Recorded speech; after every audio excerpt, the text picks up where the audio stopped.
Located to the northeast of Pullman and Moscow, Moscow Mountain stands out above the surrounding topography. While it may not be considered one of the most majestic mountains ever, many people from the surrounding areas come here, 2 legs, 4 legs, small and large.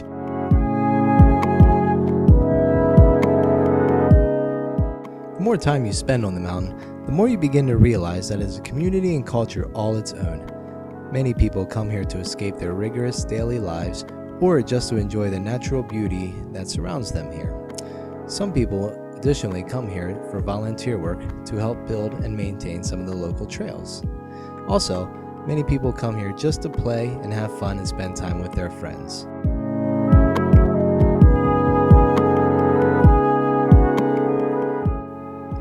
Personally, I enjoy coming to Moscow Mountain for the biking. Friends and I often come here to discover new overlooks whenever possible. We often discuss topics such as geology and land surface features that we can see off in the distance. As you can see from this picture here, I really enjoy ripping up the trails with my bike. However though, I've recently become interested in incorporating some of these outdoor adventures with learning in my classroom. You can see here how happy I am on a beautiful day.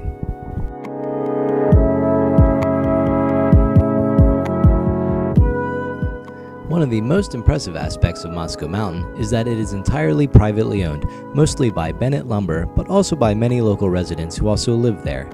In return for allowing recreationists to use Moscow Mountain, landowners work closely with organizations such as Mamba to help maintain the pristine conditions of the mountain. In an interview with Bennett Lumber, I learned that Moscow Mountain has not always been in the condition that it exists today.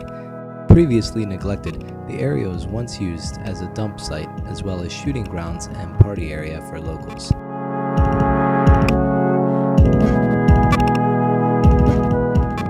In an attempt to restore Moscow Mountain, a combined cleanup effort between landowners and local community members was started. This effort formulated into now what is known as the Moscow Area Mountain Biking Association, or MAMBA for short, and continues to operate today.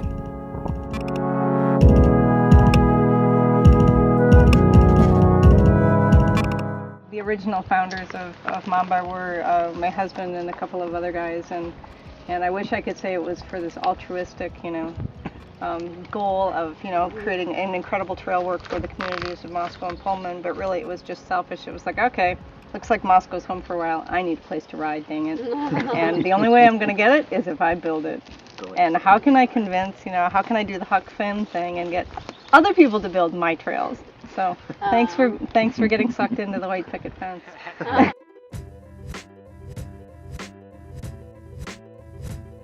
You'll all be experts after this today. So what you're standing on, this part, the trail, it's called the tread. So when we say we're building tread, knocking out tread, this is what we're doing, building trail. So tread is the stuff you actually walk on. It's obviously a pretty important part. So we'll just talk about slopes real quick. We call this kind of the side slope. If you look up the hill, it comes down like this. This is the side slope. This is where water management comes into play. So a bunch of water when it rains. Here we actually have pretty good soil where a lot of it kind of just goes down, it gets absorbed. But we get a lot of big rains here, so a lot of rains do come down. You get a lot of rain, a lot of water coming down the hills like this. It hits the trail, and what you want it to do, as soon as it hits the trail, you want it to keep going, go right off the trail. Problem is, we get into a lot of things like when the trail is insloped, so it's sloping down like this. In other words, when you're walking, you're kind of on an angle. That water's going to come, it's going to hit the trail. It's not going to, water does what gravity tells it to, so it's not going to go uphill. So it hits that slope, and then it's going to end up back on the trail. It's not going to get off of the trail. It's going to stay on the trail. Eventually, it's going to turn the trail into either a giant hole or a stream, both of which are bad things for mountain biking and hiking.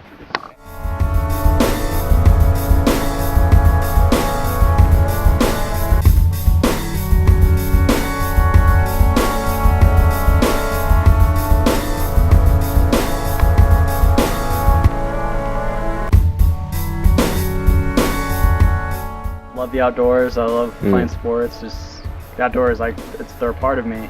This is a place where people can hike, they can bike, they can hang out with friends, family.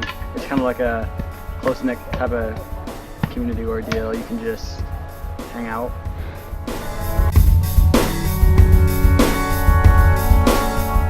I think it's pretty important, you know, because like there aren't many places like outdoors wise, especially like actually here in the Northwest. Sorry, I should rephrase that, but the Northwest is this is what it's known for. The trails, the outdoors, the recreational.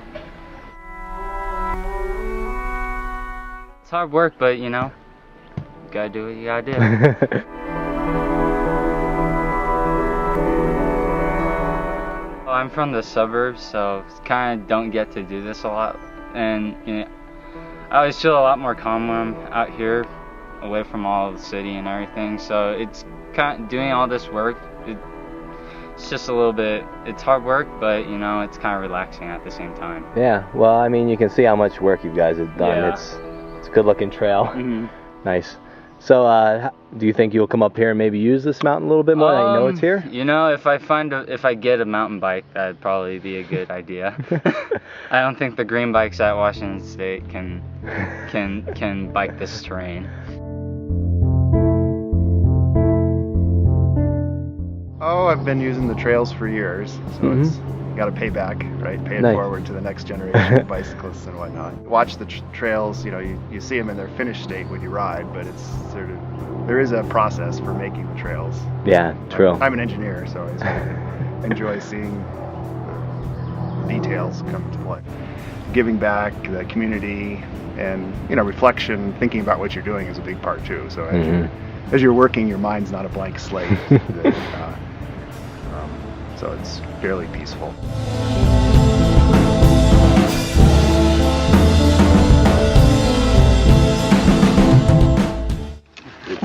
I mean, it gets things done that wouldn't normally be done because Yeah, there's you're not also doing money something to for do a good everything. cause. There's no real money in trail building. So I mean, like the people are gonna do it who like want to do it. It's volunteer work, so it's important. A lot of things like that, like food shelters. That's all volunteer work. You know, people donating their kids, people donating their time to help people less fortunate. I mean, you guys aren't necessarily less fortunate, but it's a lot of work to get miles and miles and miles of trails completed.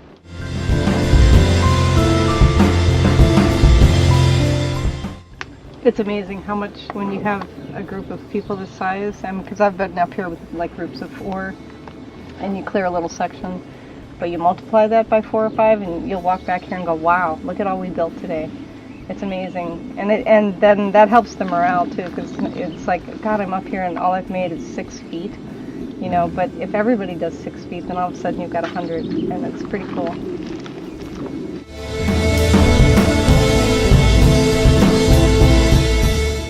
About doing this kind of work is ownership. You guys talked about a little bit. And it's so cool to come back later and bring friends or family up here, biking, hiking on the trail that you got to build, and you know, showing people, oh, I took out a huge stump there, and you know, a big rock, or maybe you work on a bridge or something. But it's one of the best parts is coming back and being able to ride something that you were a part of. So we do hope that you guys can come back up again, either enjoy the trails or work on them or both. So.